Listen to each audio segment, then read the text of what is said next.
कळंब पंचायत समिती गणातील राष्ट्रवादी काँग्रेस पक्षाच्या उमेदवार उषाताई रमेश शेट कानडे यांच्या निवासस्थानी आलेलो आहे. तर त्यांनी आता बऱ्यापैकी ह्या मतदारसंघाचा दौरा केला आणि पूर्वाश्रमीच्या त्या सभापती म्हणून काम केलं आहे. दिलीप वळसे पाटील आणि शिवाजी आढळराव पाटील यांच्या मार्गदर्शनाखाली विकास कामे करण्यासाठी त्या कटिबद्ध आहे. आणि आता त्या उमेदवार असल्यामुळे आता नेमकी काय परिस्थिती आहे किंवा काय, तर सध्या किती गावांचा दौरा झाला, काय झाली की एखादी फेरी?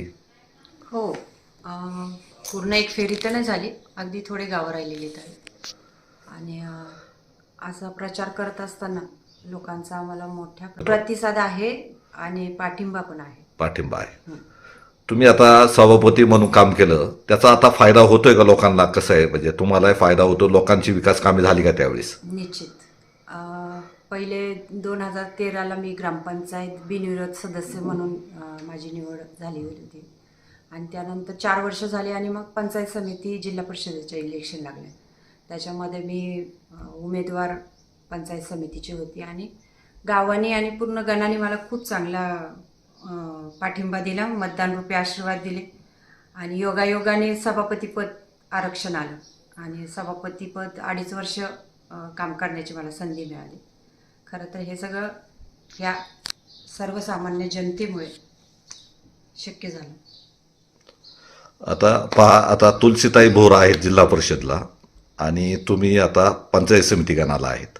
आता मागच्या वेळेस दोघी होत्या, तुम्ही आता परत आहेत. तर यामध्ये एक महिला राज आले, काही पुरुषांवर अन्याय झाल्यासारखं काय वाटतं का? कारण आता परत मागच्या 5 वर्षात महिला राज होतं, आताही परत महिला राज आले, तर तुमचं काय मत आहे? खरं तर जे मतदार रूपी आशीर्वाद सगळ्या गणातील लोकांनी दिले, तर त्यांना आमचा अभिमान वाटतो की स्त्री पण एक छान काम करू शकते.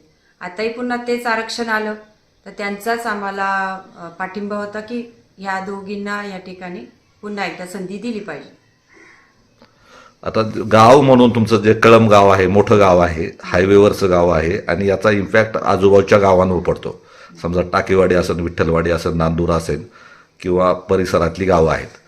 तर कळंब गावातच तुम्हाला उमेदवारी, कळंब गावच्या महिला भगिनी म्हणून तुम्हाला उमेदवारी मिळाली आणि त्याचा फायदा गावातील विकास कामं किंवा परिसरातील विकास कामांना झाला आहे का काही?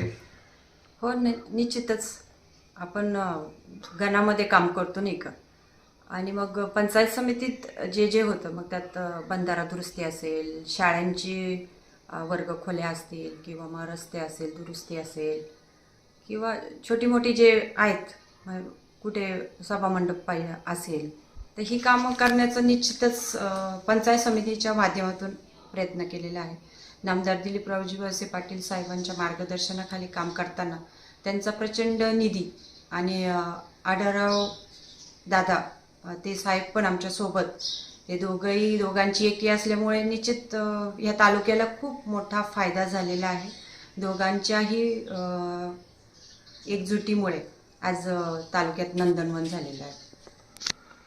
पहा, आता समजा 10-12 दिवस राहिलेत आणि वेळ कमी आहे, तर तुम्ही आता महिला भगिनी कसं शेड्यूल आहे? सकाळी किती वाजता बाहेर पडता, कसं दिवसभर कसं काम करताय? हा, सकाळी आम्ही 8 वाजल्यापासून थोडा मध्ये जेवणाचा गॅप सोडला तर पुन्हा संध्याकाळी कंटिन्यू करतो. आता दिवस थोडे असल्यामुळे थोडीशी लग्न कार्य पण त्यात आहे, कुठे काल्याचे कीर्तन आहेत, ते पण अटेंड करून आम्ही प्रचार दौरा चालू ठेवतो.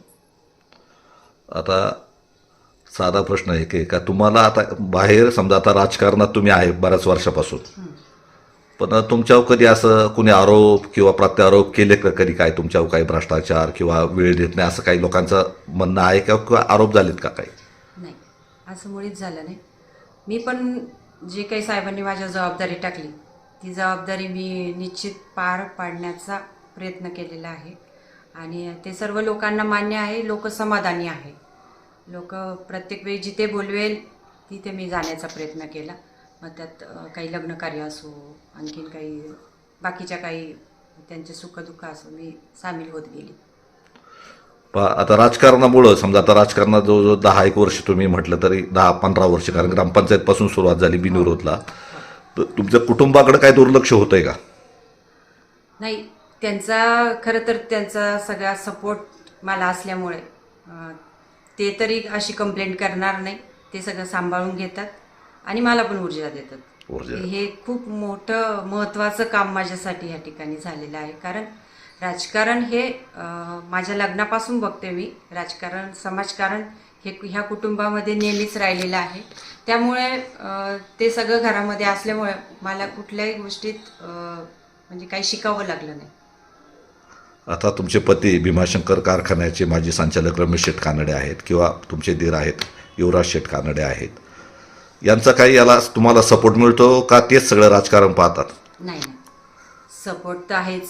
कारण त्यांनी एक विश्वास माझ्यावर टाकलेला आहे. मी जरी पंचायत समितीला सभापती म्हणून होते, ग्रामपंचायतमध्ये सदस्य होते, पण त्यांनी कधीही इंटरफेअर केलं नाही. जे निर्णय घ्यायचे ते तुला घ्यायचे. आम्ही नेहमी तुझ्या पाठीशी आहोत.